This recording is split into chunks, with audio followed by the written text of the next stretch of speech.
Kosha, let's start with the Australian government threatening to fine X, formerly Twitter, around $800,000 if they fail to take down a critical post from Canadian man Chris Elston about a UN trans expert. Chris Elston, also known as Billboard Chris, we've interviewed him on this show, revealed on Tuesday that he had been sent a notice of removal from the office of the E-Safety Commissioner. The alleged offence here was sharing information about a Teddy Cook, a transgender man, so a natural-born female who identifies as a man, who works for the World Health Organization, helping to create healthcare guidelines for transgender and non-binary people. Kosha, this is a sinister level of censorship here. It's become a story online. Daily Mail have picked this up and it's getting a lot of attention on X and elsewhere.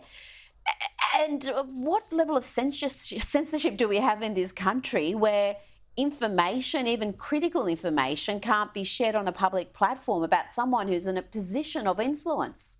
Absolutely. This is hitting international headlines because it's ground zero of what we call this battle of the century. I think we framed it that way before because this really is free speech. The battle of free speech is the battle of the century.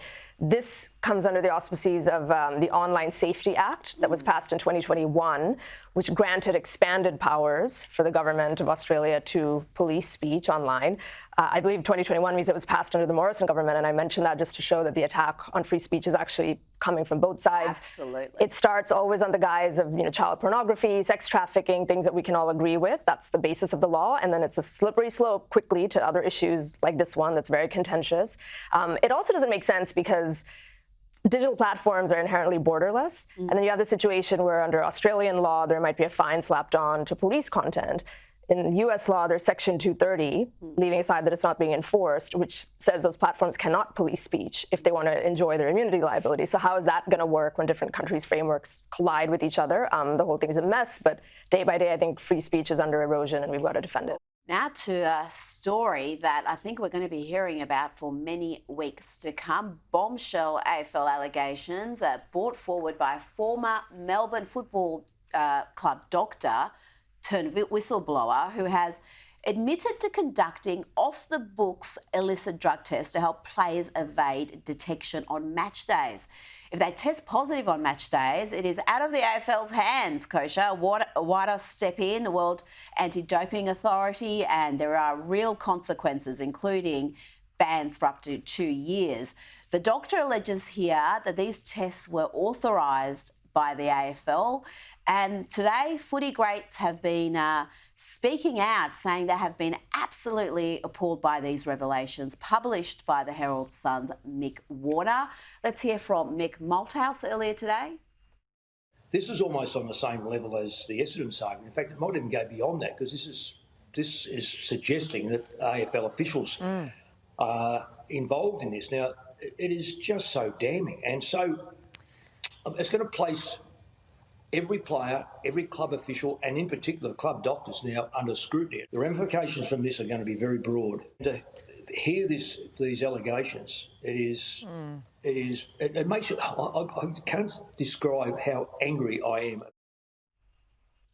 Hawthorn Premiership player Campbell Brown has called it the biggest controversy since the Essendon drug saga, and a number of politicians have also weighed in, including Home Affairs Minister Claire O'Neill, who wants answers. These people are such important leaders for our community and for young people. We do want them to do the right thing, so it'll be important to get to the bottom of this. Kosha, the AFL are experts at brand management, some would say cover-ups.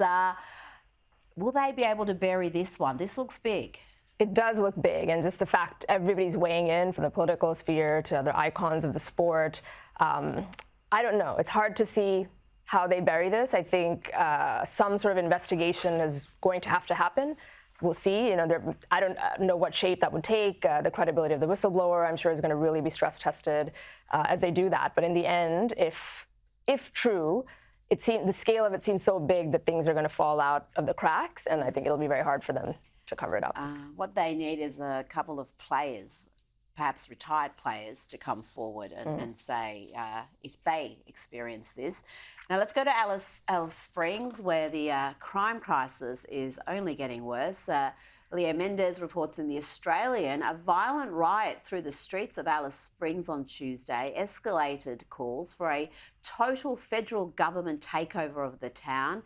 The mayor there is asking the territory's government to temporarily step aside so that order can be restored to the lawless town. Parts of Alice Springs were placed into lockdown about 3 p.m. on Tuesday after a mob of angry people attacked local businesses and cars. Sources on the ground claimed that it was payback for the death of a young man who died when a stolen car overturned last month. Let's have a look at some of that carnage. Mate, they're taking 20-metre jumps and jumping in the glass trying to smash it. Oh, she's got a brick. Oh, fucking hell. Yeah, it's escalated big time. They've smashed through one door already. There he goes ahead.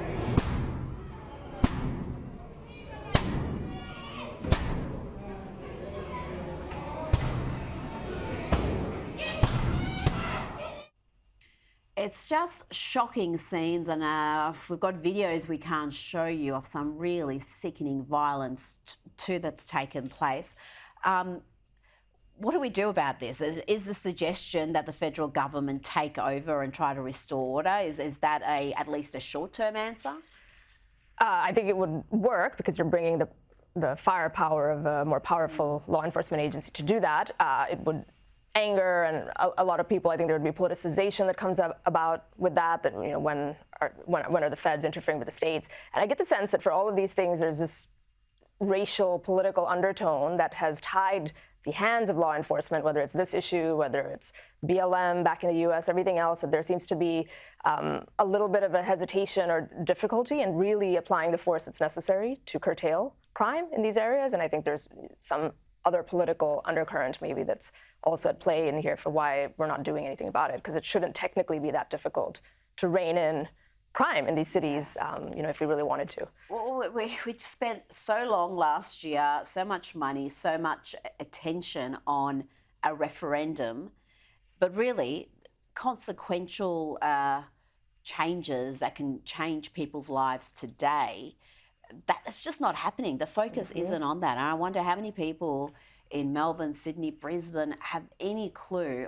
of that happening. Every now and then it will get into the headlines, it will be covered, but when you speak to people who live in Alice Springs and other areas, this seems to be an ongoing issue. Just very quickly, more on the detainees debacle. Australia is considering stricter immigration policies, and this could include limitations for asylum seekers who may be unable to return home if their country of origin refuses to accept them. Additionally, tourist visas from those countries are at risk of being restricted. Kosha, this sounds, a bit like Trump's Muslim ban. I wonder if that's how it will be characterised in the media. It does, and I think it will always be characterized by that. By some corners, depends on who the messenger is. We said free speech is the battle of the century. The other great battle of our time is immigration. It's reaching a fever pitch in Western liberal democracies everywhere, at different scales of where they are on that spectrum. Asylum and getting refugee status is not an entitlement. It's a great privilege. And if the system is being abused or people are skirting around the law after they get here, every country should and does have its sovereign right to defend that. And if it takes the shape of something that's more of a blunt instrument, like a broad-based travel ban, maybe we're at that stage. I will be shocked. For a Labor government to do that, well, I remain open-minded. Kosha Gada, thank you so much for your time tonight.